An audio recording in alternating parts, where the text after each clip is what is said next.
माँ का श्राद्ध। बचपन से हम सुनते आते हैं कि माँ बाप के चरणों में स्वर्ग होता है।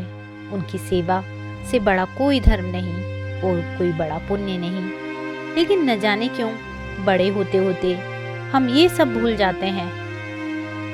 इस भावुक कहानी को सुनकर शायद कुछ लोगों को वो सारी बातें याद आ जाएंगी।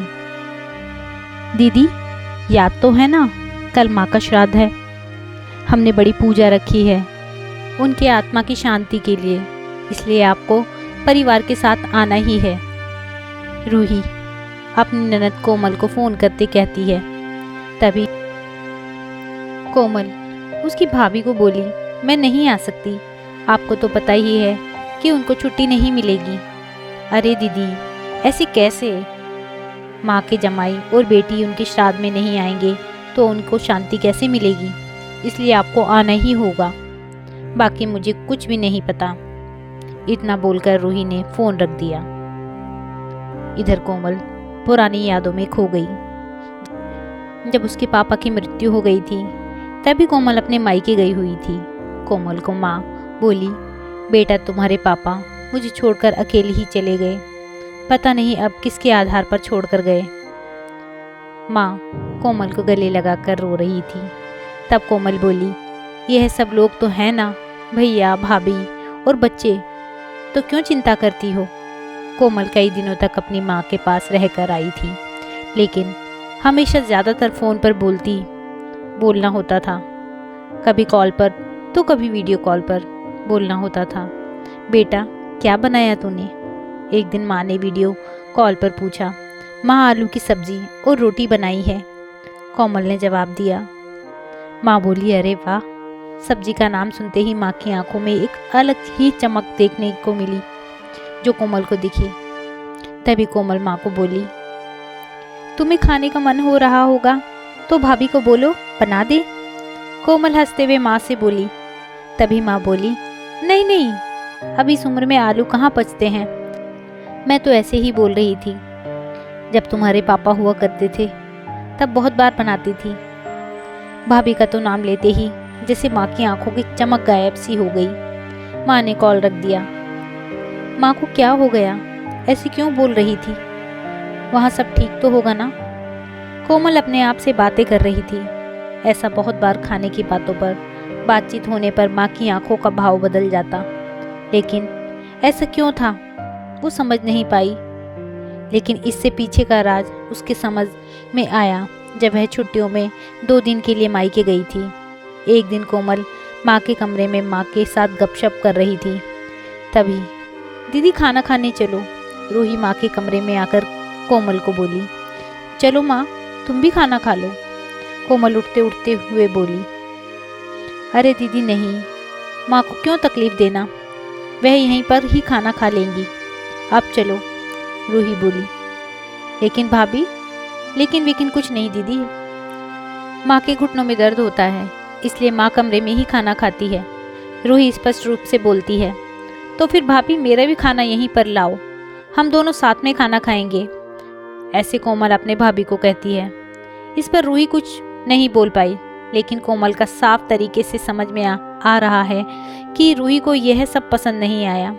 वह चुपचाप वहाँ से निकल गई और थाली में पूरी सब्जी, रायता, अचार लेकर आई और माँ के लिए खिचड़ी। माँ यह क्या है, तुम यह सब नहीं खाने वाली हो क्या? कोमल माँ को बोली। उतने में रूही बोली, अरे दीदी, माँ को यह सब हजम होता ही नहीं, इसलिए मैं उनको खिचड़ी और दाल ही देती हूँ। इतना बोलकर रूही वहाँ से निकल गई। माँ ने अपनी प्लेट उठाई, पर माँ का ध्यान कोमल की प्लेट पर ही था। वह यह देखकर कोमल सुन सी पड़ गई। उसने माँ के मुंह में एक पूरी का निवाला डाला, लेकिन माँ ने मना कर दिया। तब कोमल ने अपनी माँ की आंखों में वही भाव देखा था जो वीडियो कॉल पर देखा था। पता नहीं भाभी का डर था या लड़की के निवाले का मोह था। तब भी कोमल ने पूरा खाना माँ को खिलाया और खुद खिचड़ी खाने लगी। 2 दिन कोमल वहीं पर थी और कोमल माँ को अपनी प्लेट का खाना खिलाती और खुद खिचड़ी खाती। ऐसे 2 दिन तक चला। माँ के बहुत मना करने के बाद भी कोमल मात्र की जिद में माँ को खाना खिला ही देती थी। वह बोली, भैया, मैं कुछ दिनों के लिए माँ को अपने घर ले जाती हूँ। घर जाने से पहले कोमल ने अपने भाई तन्मय को पूछा। वह बोला, क्या तुम्हारा दिमाग खराब हो गया है? लोग क्या कहेंगे? बेटा माँ को तकलीफ देता होगा, इसलिए माँ अपनी बेटी के घर रहती है। तन्मय गुस्से से बोला, अरे बाबा, सही तो बोल रहा है वह। माँ बेटी के घर जाती है क्या भला? तू आराम से जा अपने घर, मेरी चिंता मत कर, मैं यहाँ खुश हूँ। बेटे की बातें सुनकर माँ बोली। कोमल ने बहुत जिद की, लेकिन माँ बेबस थी। कोमल उदास मन से अपने घर वापस आई। कुछ दिनों बाद खबर आई कि माँ अब नहीं रही। इस खबर ने सब कुछ खत्म कर दिया था। कोमल को पता था कि माँ कितनी तकलीफ से गुजरी, लेकिन माँ को दूसरा लड़का नहीं था, बल्कि वह लड़की थी, इसलिए वह कुछ नहीं कर सकती थी। कोमल अकेले ही माँ के श्राद्ध में आई। आज माँ के श्राद्ध में 56 तरह के भोज बनाए गए। सब लोग मजे से खा रहे थे। लोगों ने रूही और तन्मय की वाहवाही करने में कोई कसर नहीं छोड़ी। दुनिया में सबसे अच्छा बेटा, सबसे अच्छी बहू कह रहे थे उन्हें।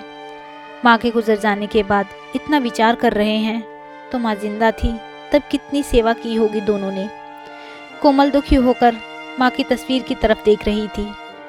तभी, दीदी चलो, आप भी खाना खा लीजिए, रूही कोमल को बोली, जो माँ के रूम में माँ की तस्वीर सीने से लगाकर रो रही थी। वह बोली, नहीं भाभी, मुझे नहीं खाना। लेकिन क्यों? आप नहीं खाना खाओगी तो माँ की आत्मा कैसे शांति मिलेगी? रूही कोमल को बोली, भाभी, जिस खाने के लिए मेरी माँ जब जिंदा थी वह तरसती थी, उसे मरने के बाद दे रहे हो तो वो कैसे तृप्त होगी? सोच कर देखो, एक बार आज आपने पकवानों का ढेर लगाया है। माँ जिंदा थी तब आपने उनकी मनपसंद खाने के 2 निवाले खिलाए होते तो माँ वैसे ही तृप्त हो चुकी होती। वही माँ का असल में श्राद्ध कहलाता। यह जो भी हो रहा है वह सिर्फ एक दिखावा है। इसकी वजह से माँ कैसे तृप्त हो पाएगी? और जिस घर से मेरी माँ अतृप्त होकर चली गई, उस घर से मैं कैसे खाना खा सकती हूँ भला? कोमल चिढ़कर रूही से बोली। तभी वहाँ पर तन्मय भी आ गया। भगवान की लाठी में आवाज़ नहीं होती भैया भाभी, वो जब भी किसी पर पड़ती है तब जख्म बहुत गहराई तक और ना भरने वाली होती है। आप भी तो 2 बच्चों के माता पिता हो, लेकिन मैं भगवान से दुआ ज़रूर करूँगी कि आप जब तक जिंदा हो तब तक आपको अतृप्त ना रखे। माँ ने तो अपना वनवास भोग कर कहीं नया जन्म ले लिया होगा, लेकिन आपकी ज़िंदगी बहुत बड़ी है। कोमल यह बोलकर माँ की तस्वीर लेकर चली गई। पीछे रूही और तन्मय की गर्दन शर्म से झुक गई। दोस्तों, माँ बाप जिंदा हैं तब तक उनकी सेवा करना, उनकी हर इच्छा पूरी करना, वही उनका असल श्राद्ध होता है। उनकी मृत्यु के बाद कितने भी 56 भोग बनाए, सब व्यर्थ है। तो दोस्तों, इस कहानी से आपको कुछ ना कुछ ज़रूर सीखने को मिला होगा।